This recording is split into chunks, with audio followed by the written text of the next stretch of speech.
Aïcha tout droit nuyu nañ leen ziar nañ leen yéen mbokk internet yi ñuy suivre ci Lamyn TV tey nag ñu ngi fii ci Mar Fafako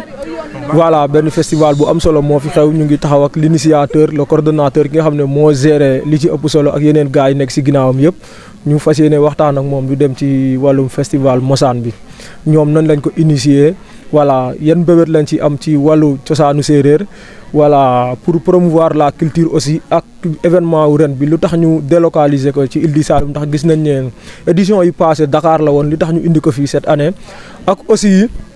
programme bi ren nan la tëddee dañ koy bàyyi mu présenté wu après mu xuus si li nga xamante ne moom mooy question bi avant loolu nuyu nañ la bu baax a baax si mbir. waaw salaamaaleykum Lamine maa ngi leen nuyu.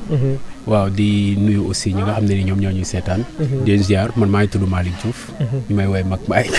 wala Mag. voilà donc je fais partie de l'équipe. Coordinateur bi mu ngi nële day nëbbatu. donc Habib Camara moom mooy coordinateur du festival bi. donc voilà et toute l'équipe. voilà ñoom Mballo ñoom Sylvestine depuis le début donc c'est une longue équipe. Il y a El Hadj je pense et festival Mosaan li ko tax a jóg moom mooy wone déjà taaru jigéenu séeréer. waaw pour wane ne ñun les femmes séeréer leur particularité le standard de beauté parce que réew mu nekk xeet bu nekk dafa am standard de beauté am dafa am luy def taaram. donc te ci à partir de loolu la war a mun a gisee taaram mais bu fekkee par exemple yàlla dafa def sax seen xeet mu nekk xeet bu ñuul. ba pare ñu bëgg leen a gëmloo ne jigéen bu rafet mooy ku xees mooy y a un problème. voilà donc on fait la promotion de la femme séeréer. mais on fait la promotion de la culture séeréer de façon générale rek maanaam wone richesse bi nga xam ne moom moo nekk ci aada séeréer ci cosaanu séeréer. au-delà de ça Sénégal voilà entièrement muy séeréer di tukulóor di bambara di pël on a une très magnifique culture et Mosaan loolu moo tax mu jóg. léegi ñu gis ne programme yi édition yi passé c'était à Dakar la capitale mais cette année da ngeen préféré indi ko ci Île du Saloum yi délocalisation bi lan moo ko waral. waaw édition bi nii édition spéciale la c'est vrai que bi ñuy waajal Mosaan première édition bi sax dañ na woon est-ce que duñ ko def Jaxaaw parce que l'idée c'était en même temps ñu wone waale les sites historiques et les sites culturels de la communauté séeréer maanaam cosaanu séeréer fépp fu mu nekk rek ñu dem fa donc Dakar c'était pas vraiment le site idéal mais quand même c'était très bien parce que Dakar c'est fréquenté par beaucoup de personnes et même en termes de faisabilité foofu nit ñëpp a nga fa déplacement bi yomb na xëy na alors donc ça c'était ce qu'on avait décidé au début donc alors mais comme mënuñ koon def au début bi ñu xoolee yëpp ñu ne nañ ko def Dakar c'est bon après édition yi di ñëw on va sortir alors cette année on s'est dit que c'est pas Mosaan comme ni ñu ko doon defee à 100% comme défilé xale yu jigéen ñu xool xale bu jigéen bi gën a rafet mais cette fois-ci c'est une immersion dans la culture des îles du Saloum donc c'est une édition spéciale boo xam ne li ko tax a jóg mooy wone cosaanu séeréer yi ñuy wax séeréer keneen du nale maanaam ceux qui habitent dans les îles voilà parce que les séeréer les îles c'est un don de Dieu pour le Sénégal. Il y a des pays qui n'ont pas d'eau, qui n'ont pas d'océan, qui n'ont pas d'île. Donc, et aussi pour les Sérères, parce que dans les îles de ce côté-là, c'est les Sérères qui y habitent. Et d'ailleurs, j'en discutais tout à l'heure, ce qui est intéressant avec M. Ndiaye qui doit faire déjà le forum, qui doit animer le forum. Et il disait par exemple, on a classé les îles du Saloum au patrimoine mondial de l'UNESCO et beaucoup pensent que c'est de l'aspect géographique, mais c'est l'aspect culturel. Alors comment on doit faire pour promouvoir cette culture, montrer la fierté bi nga xam ne ñun am nañ ko ci suñu cosaan. Voilà, parce qu'on est très fiers de ce que nous sommes, Sérères, Sénégalais et Africains. Ok léegi programme bi cette année lan ak lan la tey la commencé ci vendredi le 8 décembre 2023 war a jeex ci dimanche bi tey am na lu dawagum ci journée bi wala lan moo war a am dans peu de temps waa dans quelques minutes le soir aussi suba ci samedi bi le matin la soirée dimanche aussi ba ci càppaandaw yi lan moo koy jeexal. waaw tey bon déjà li amoon ci suba si mooy accueil invité yi festivaliers yi ñi jóge Dakar caravane bi donc ak aussi installation exposition yi ñi nga xam ne nii ñoom ñoo ñëw pour exposer seen produit mais tey c'était une journée d'entrée tout simplement pour nit ñi ñëw mun a installer wu en attendant mais véritablement la grande journée c'est demain bon tey le soir on va faire benn dîner boo xam ne fee lay nekk pied dans l'eau donc ci plage bi foofu la ñu defee dîner bi buñ jugee ci loolu il y a aussi bon moom mooy mujjee sax en réalité mais il y a benn soirée slam poésie bu ñuy def fii nii ak une artiste qu'on appelle Mawa Joa donc la Joya qui fait du du slam et de la poésie et qui a sorti son recueil de poèmes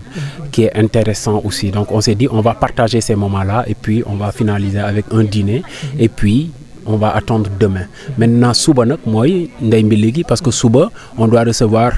plus de 20 îles. Donc il bu nekk def une délégation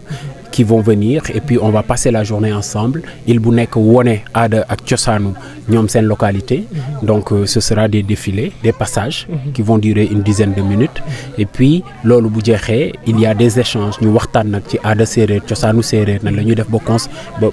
préserver ko nan la ñuy def ba conserver ko en tout cas ak aussi jeunesse bi mën nga continuer di ko épouser. Et puis le soir du samedi la ñuy def une soirée dansante ici. Bon on va c'est xam nga festival bi dafa allier ñaari partie mooy wane aada séeréer mais aussi nit ki nekk Dakar bëgg a jël un week-end on va venir rigoler ensemble passer du bon temps ensemble. Donc il y a une soirée ci samedi bi et puis le dimanche c'est un yendu. On a une excursion qu'on va faire là-bas au niveau de l'île des oiseaux. Et puis l'île aux oiseaux et puis loolu bu jeexee les gens vont passer la journée ci suufu garab yeeg fu neex waay toog on va manger ensemble. Donc la journée du dimanche ñi bëgg a dem ci géej gi bëgg a découvrir les îles tous ceux qui veulent faire des balades faire le tour ils vont faire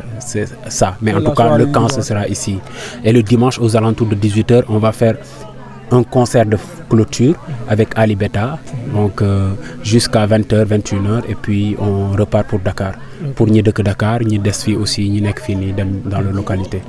Pour nga reprendre li nga wax yëpp ci séeréer ça sera un peu long mais comme dañ ne la culture séeréer waaga ngaanu lay na séeréer rek ayo na mbuuda moƴo comprendre ke lewna na olof fo français na séeréer koy a séeréer a qoolu leyong de lay rongo ɓeka ten des expressions françaises. Kaaga koy anam yaag i xan i mbe meeke naranga lay to jeg ke français ndaa bon maxey simna sereer we fop andoona yee den na seetaana in laya dene maxey ni'e Malick Diouf gen saate faana layel o Ndalane Bambara yoonil xaye fo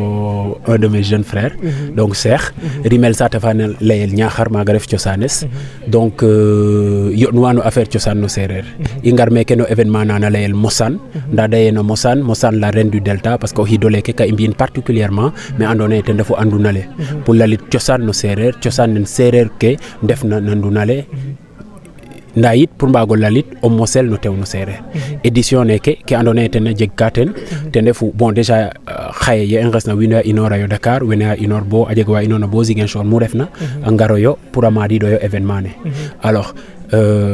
no yong ne xaye i installer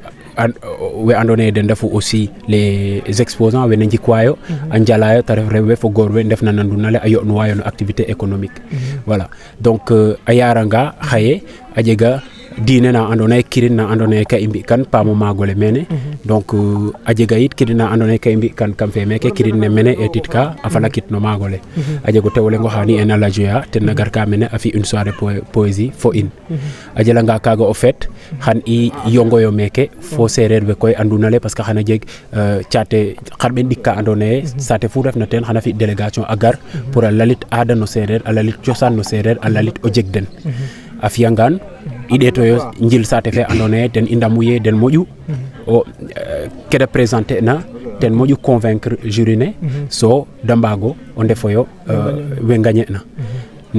no yengo la ta jeg na séeréer oxe gagner na séeréer na leel oxe waag na wala oxe jang na drapeau le oxe xotuna oxe waag na i donc oxe ɓisuna oxe maaf na kene fop a xeƴa teen alors donc i njelanga no kaaga o yengole ta jeg soirée na andoona yee xan i mbi'inoyo meeke fo jeunesse ke ndefna meeke fop i ngooya den pour passer du temps ensemble a feetanga na loqa feet fe na dimanche fe